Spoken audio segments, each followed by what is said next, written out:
Hi, I'm Paige. Do you know the most famous red hat in the world? It will be a red MAGA hat with the slogan of President Trump of the United States. MAGA means Make America Great Again, which is the slogan that Trump always shouts. Do you know that there is a country that recently gifted Trump a red hat with a new slogan? It's the Republic of Korea. Recently, negotiators from numerous countries flew to Washington, D.C. for the hottest tariff war in the world. The Republic of Korea was one of them. One of the numerous items that the Korean negotiators prepared for the tariff negotiations was a red hat with a new slogan. So, what slogan does the new red hat contain? It's Make American Shipbuilding Great Again, aka MASGA. The MASGA, Make American Shipbuilding Great Again. What exactly is this? MASGA is a shipbuilding cooperation project between Korea and the United States.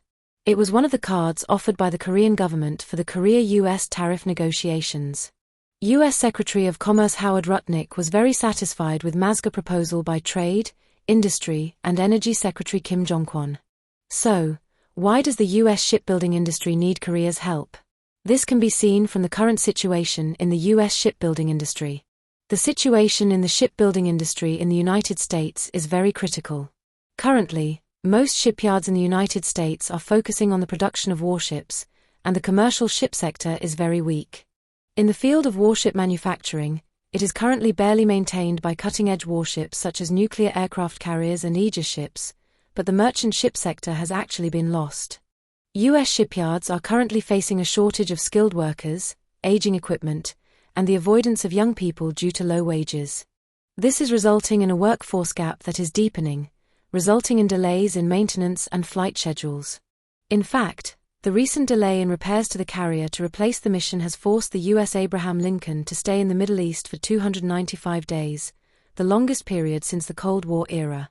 Last year, it was reported that the repair delay for U.S. destroyers totaled 2,633 days. Furthermore, the current U.S. shipbuilding industry has the Jones Act and the Burns-Tollefson Amendment. The Jones Act, which refers to Article 27 of the U.S. Coast Trade Act, stipulates that ships that transport passengers and goods at ports in the United States must be built in the United States and must have a 75% or more stake in Americans.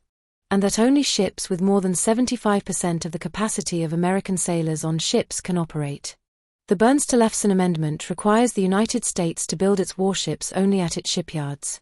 Due to excessive industrial protection policies and reduced subsidies since the 1980s, it has also lost competitiveness. Commercial construction capacity is also very precarious. According to data from the Stockholm International Peace Research Institute and the U.S. Department of Defense, the number of U.S. and Chinese naval vessels will be 370 in China and 297 in U.S. in 2024, and the gap will likely widen to 435 in China and 304 in the U.S. by 2030. The U.S. Center for Strategic and International Studies also diagnosed the U.S. Navy has faced the possibility of a maritime defeat for the first time in half a century, and China has emerged as a potential maritime hegemonic power. According to the U.S. Naval Intelligence Agency, China's annual shipbuilding capacity is about 23.25 million GT, which is 232 times that of the U.S., 100,000 GT.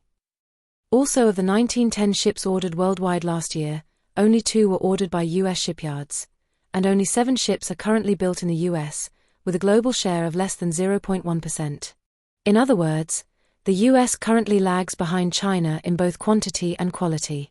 This means that the current situation in the U.S. shipbuilding industry leads to the U.S. maritime power vacuum and the maritime supply chain zone vulnerability, which in turn creates a sense of crisis for the U.S. Navy. The U.S. stance on self-sufficiency is also the reason why the U.S. shipbuilding industry needs to be revived. Currently, the U.S. has a stance to become self-sufficient in its strategic industries in the U.S., such as the IRA of the Inflation Reduction Act and the CHIPS Act of the Semiconductor Act. Contrary to this stance, the U.S. is currently highly dependent on foreign ships. As the shipbuilding industry is a core base industry with high employment-inducing effects and high connectivity to the intermediate goods industry, if the shipbuilding industry becomes solid again, it will be of great help to the U.S. to realize its self-sufficiency stance. The U.S. is actually showing its willingness to revive the shipbuilding industry. The U.S. has recently announced that it will invest $2.9 billion in the U.S. shipbuilding industry through the One Big Beautiful Bill Act, called OBBBA. The OBBBA aims to modernize the U.S. shipbuilding base and revive the U.S. manufacturing industry by reducing its dependence on foreign ships. It was Korea's MASGA that emerged to overcome the crisis facing the U.S. shipbuilding industry and realize the U.S. position of self-sufficiency. Currently, Korea and China have the upper hand in commercial shipbuilding. Korea is the world's #1 high value-added shipbuilding powerhouse, and its technology, delivery date, and price are all recognized in the U.S. It is MASGA that saves the U.S. shipbuilding industry by utilizing Korea's shipbuilding capabilities. Should we take a closer look at MASGA? Korea has proposed a total of $350 billion in investment packages for the U.S. in the customs agreement, of which $150 billion will be funded by shipbuilding cooperation funds.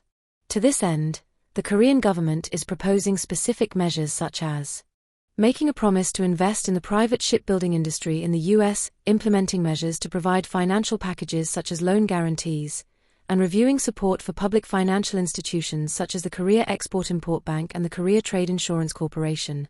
In fact, the Korean government established a TF for MASGA, which is joined by HD Hyundai, Samsung Heavy Industries, and Hanwha Ocean, which are among the big three shipbuilding companies.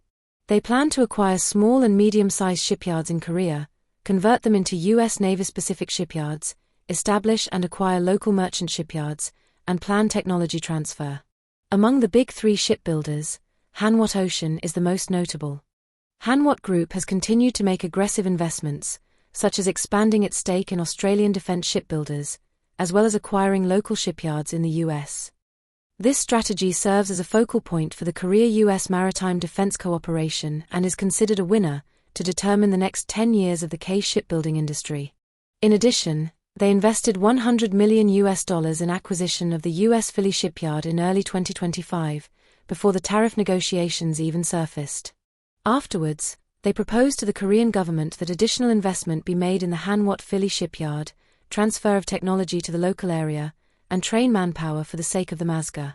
Just before the Korea-U.S. tariff negotiations, Hanwha Vice Chairman Kim Dong-kwon presented to the U.S. a blueprint to build a new shipyard, train manpower, rebuild supply chains, and lead ship MRO based on the Philly shipyard under Hanwha Ocean. Of the big three shipbuilding industries, HD Hyundai Heavy Industries and Samsung Heavy Industries are also considering acquiring shipyards and expanding investment in the United States. However, we cannot be optimistic that the implementation of the MASGA will be smooth without fail. Although there were concerns about the current U.S. laws, such as the Jones Act, there are fewer concerns about this area, as the U.S. House of Representatives pushed for the revision of the Jones Act. However, there are several other risks that must be overcome for the MASGA to be implemented smoothly. The first is the engineers being dispatched. For MASGA, it is crucial to provide the United States with skilled shipbuilding personnel. To this end, while South Korea plans to send skilled workers in their 50s and 60s, the U.S. is concerned about the propensity of militant labor unions and is requesting a younger workforce. In response, South Korea is concerned that if the younger workforce is transferred to the United States, there will be a shortage of domestic shipbuilding production personnel. The second issue is the construction of American combat ships. The construction of combat ships is related to national security concerns. This raises issues such as the installation of combat systems, laws in the United States, and military security. For this reason, the United States is expected to build only non-combat ships in Korean shipyards. It also raises the possibility of being attacked by China in the event of emergency or leaking information if a U.S. warship is built on the Korean peninsula. Currently, there is only one Huntington Ingalls, Virginia, which specializes in building warships in the United States. For this reason, there is a view that the U.S. will pressure the Korea side to use a large portion of the MASGA fund to build construction facilities in the U.S. The third is diplomatic issues with China. The U.S. has concerns about Korean shipbuilders exporting hundreds of millions of dollars of shipping engines to China annually. The Chinese side also has concerns that Korea's support for the U.S. shipbuilding industry will reduce China's marine competitiveness. The concern is that China's oppression of South Korea on the grounds of MASGA could disrupt the implementation of the project.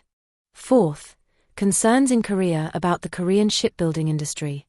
There are positive views that MASGA has lowered the tariff rate, but at the same time, there are concerns that the competitiveness of the Korean shipbuilding industry will be at risk. Their concern is that core technologies will leak in the process of transferring Korea's shipbuilding and construction technologies to the United States, reducing the competitiveness of Korea's own shipbuilding industry. The revival of the U.S. shipbuilding industry through MASGA is not just cooperation but a negotiation that changes the world's shipbuilding industry beyond that. We need to see what direction the U.S. shipbuilding industry will be heading in the future and what changes each country's marine competitiveness will face in the process.